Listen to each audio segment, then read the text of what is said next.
Hello and welcome to Manchester United, the D Unit's View.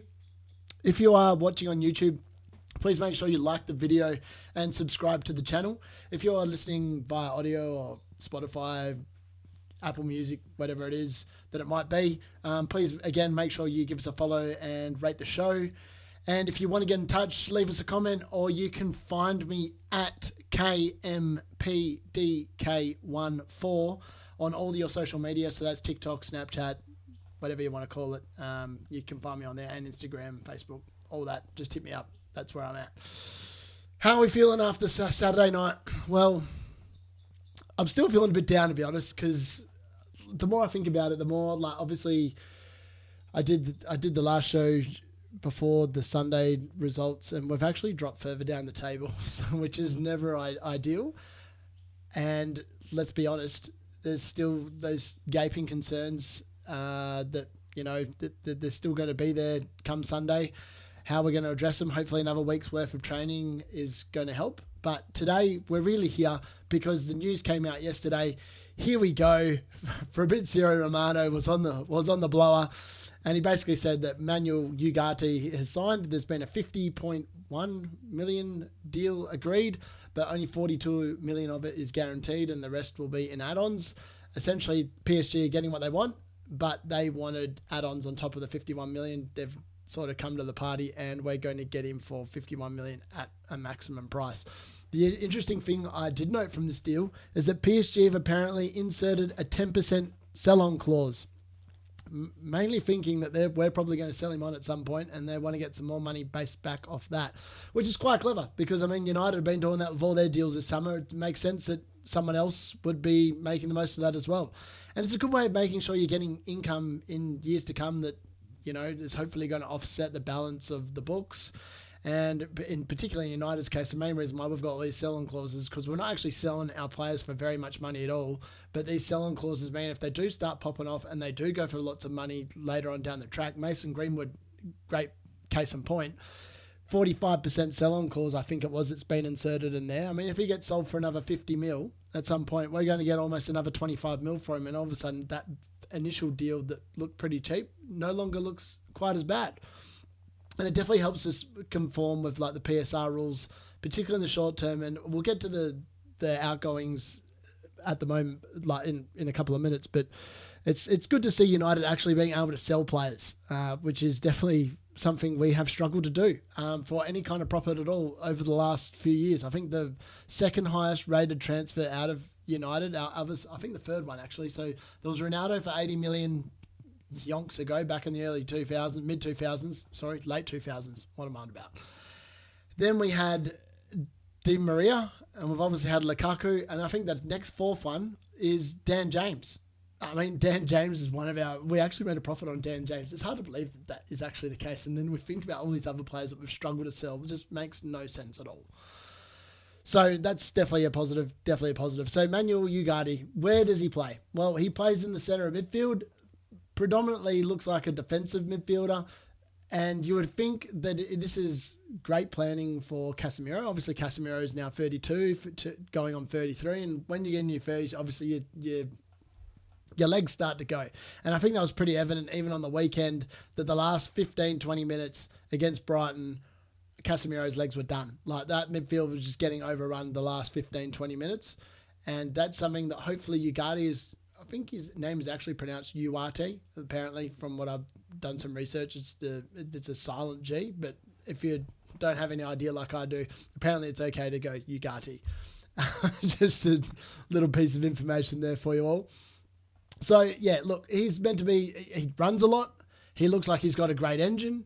He makes a lot of tackles, which is great. I mean, apparently he fits into a very similar style of play to like Kante, where he just wins the ball. Maybe not so good going forward. Apparently his passing range is not the best, which is probably why PSG want to get rid of him, because they've got Neves from, I think it's Porto they bought him from, that's essentially been brought in to replace him.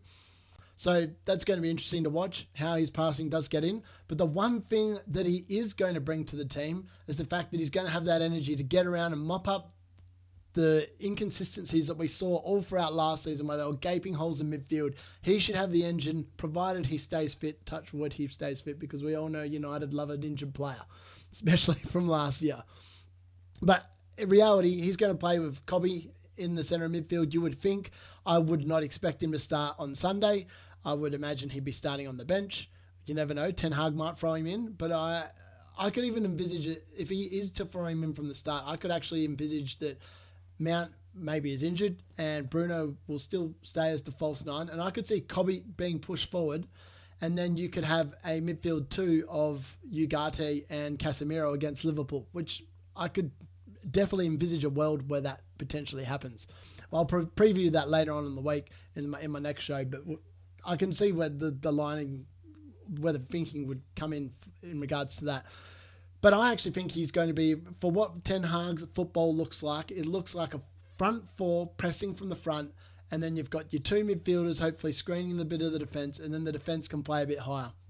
And last year, as we saw, there were huge holes between the midfield and defence, and other teams' forwards could literally run in and do as they pleased. And hopefully, this signing will hopefully mean that we get that press better, the defence can play up higher, and Ugarte will hopefully fix up all the holes and shut down all the counter-attacks, essentially. Whereas Casemiro last year just got bypassed because he wasn't fit and he just looked like a witch's hat, and on quite a few occasions during the course of the season. And certainly in some games it was more glaring than others, depending on how much the opposition went after us. So I actually think he'll slot in really well in the 4-2-4 system. It means that hopefully we can take that pressing game to the next level, win the ball higher up the pitch, and then that way we're creating more opportunities because it'll be higher up the pitch. It doesn't solve our striker problem, which we'll get to very shortly. This is going to be a relatively quick episode as well. It's just mainly because of the fact that Ugarte has his personal terms have been agreed or whatever. It should be being announced formally today by the club. So we will wait for that. But essentially, it's just a matter of hours before he does become an official Manchester United signing. He will be the fifth major signing of the summer behind Lenny Yoro, who was first, I believe, and then it was Xerxes, and then obviously the double deal of Delete and Mazraoui. So he'll be the fifth major summer signing, and we've had a lot of outgoings now as well, and there's definitely going to be more before the end of the season. So other deals that are happening currently is Mejbri, however you want to say his name, Hannibal Mejbri. I'm not sure if I'm saying it wrong, mate. Sorry, Hannibal, if I've got it wrong, but he is going to be apparently going to Burnley for about 10 million, which I think is a really good bit of business, because Mejbri in his games for United, bar that one goal he scored early last season before he lost his place in the team, he's not really done much other than hack down Liverpool players and get a yellow card, which he's always going to be a fan favourite if you're taking out Liverpool players. But yeah, other than that, he hasn't really done much for United. So I actually think it's a great move for his football and hopefully his trajectory moving forward. He's obviously stagnated at United, and Ten Hag has shown a tendency, and there's been a lot of other deals that I'll cover in the transfer roundup and how our window went later on in the week. But once he figures that the youth players that are in the under-21s come in and they're not going to be first teamers, he's very happy to get rid of them. And I think Mejbri definitely fits into that category, and I think it makes a good bit of business sense all round. The next deal that's almost about to be done is Mctominay, Scott Mctominay. Scott Mctominay. Unfortunately, he is going to be going to Napoli. I mean, there's merits for keeping him around. He did score a lot of goals, a lot of clutch goals, to use the American term, for us last year in the Premier League. There was that double, obviously, against Brentford, where I was actually at a rave in October, and it was Brentford versus United, and we were 1-0 down, and I thought the game was done, and then I was sitting there refreshing because the signal wasn't very good. I'm pretty sure we're in Drumsheds, and it was the opening of Drumsheds in London, and all of a sudden the phone updated and there was a Scott McTominay goal, and I remember sitting there in Drumsheds, and we just started doing the chant, me and a couple of the boys, and then literally 2 minutes later Scott McTominay scored again and somehow we won it, and I was like, wow, that's exciting. So yeah, unfortunately he has provided some great moments. I still remember that goal he scored, that 25-yarder against Man City. That was the second game I ever went to at Old Trafford. It was pouring with rain. It was when Bruno Fernandes had set up Martial, of all people, for the opening goal of a free kick, and McTominay scored an absolute belter. That will be one of his best goals he's ever scored for United. So it is going to be a shame to see him go, but in reality, he probably is at this stage of his career. He's 27 now, where he wants to be playing every week, and he should be playing every week because he's got to make the most of it. In another 5 years, he's probably going to be close to done. Napoli have signed two. Well, they're looking at, obviously, I think they're wrapping up. I don't know if they've wrapped that up yet or not, but they're looking at signing Billy Gilmore from Brighton, who played against us on the weekend and looked really good. So they're getting a couple of Scottish internationals there, so good luck to them. And Napoli have finally met, obviously, the magical number, which was the £25 million number.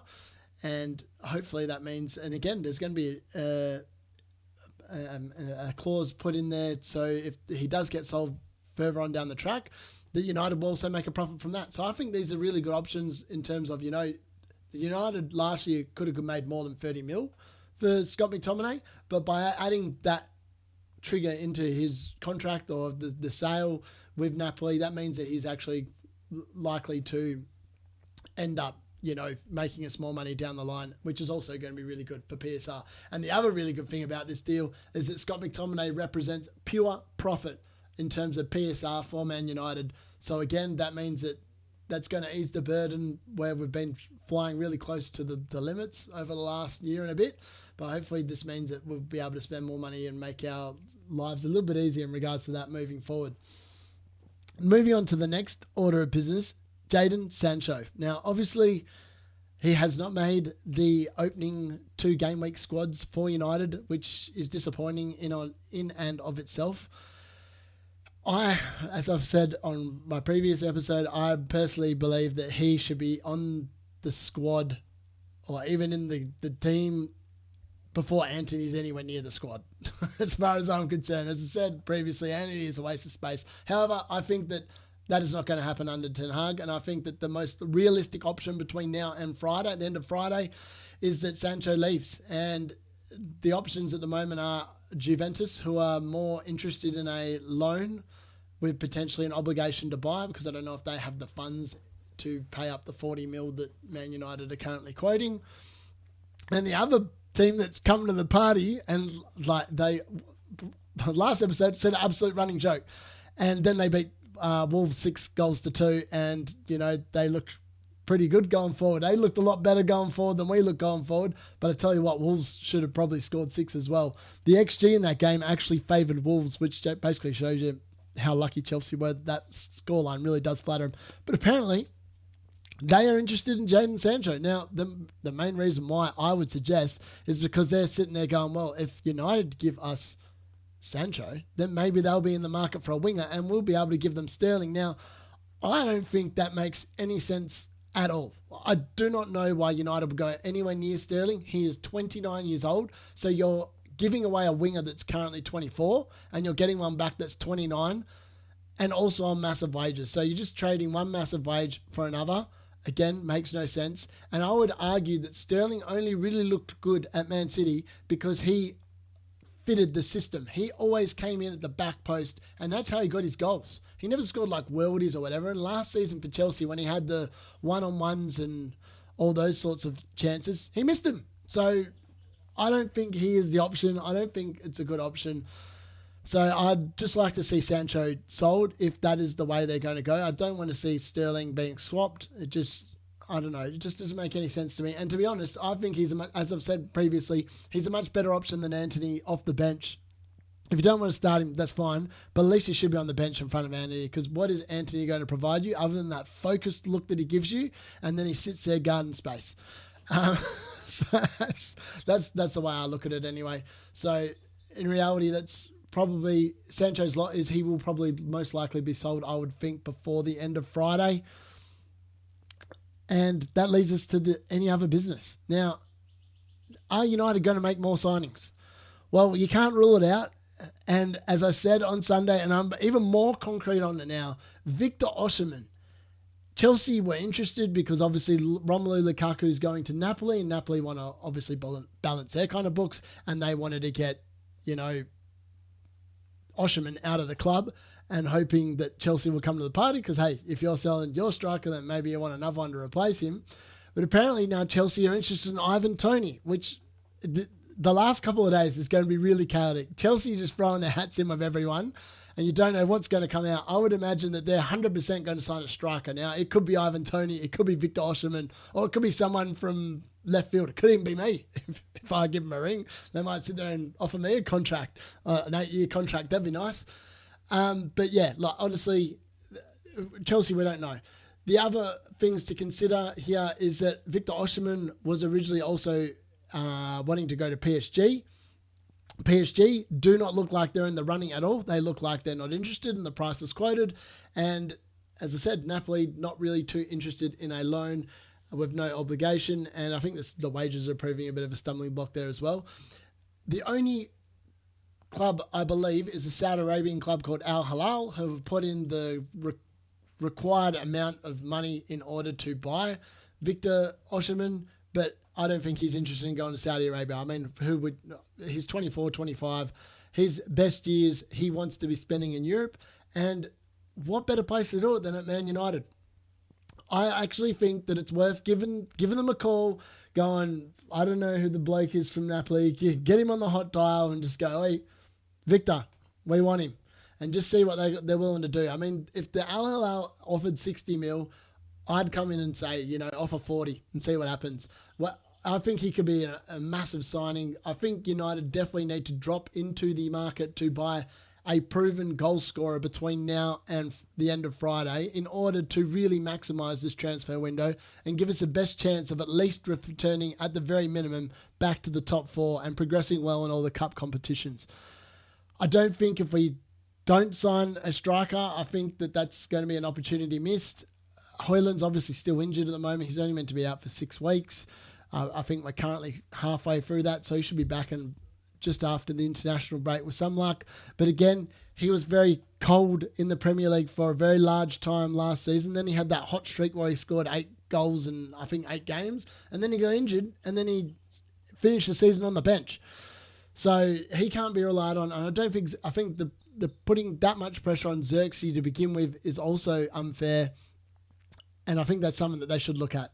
So that would be my advice, just as a fan, from looking from inside in. I think there'll definitely be a few more outgoings as well between now and the end of the window, but that's definitely something to keep your eyes out for. But the massive news today is that Manuel Ugarte is going to be our 5th major summer signing. And hopefully he can help shore up the midfield and hopefully the team, so that way when we transition from the forward to the back, we don't get carved apart and we don't have Harry Maguire sitting there defending 2 players to 1 every time they come forward. So hopefully that fixes that. And if he's a fighter, I'm sure he'll take really well. Diego Forlan, I think, was the last Uruguayan that we had off the top of my head. I might be missing someone. No, Edison Cavani. Sorry, Cavani was the last one, and then obviously it was Forlan before him. So again, hopefully he can do the job.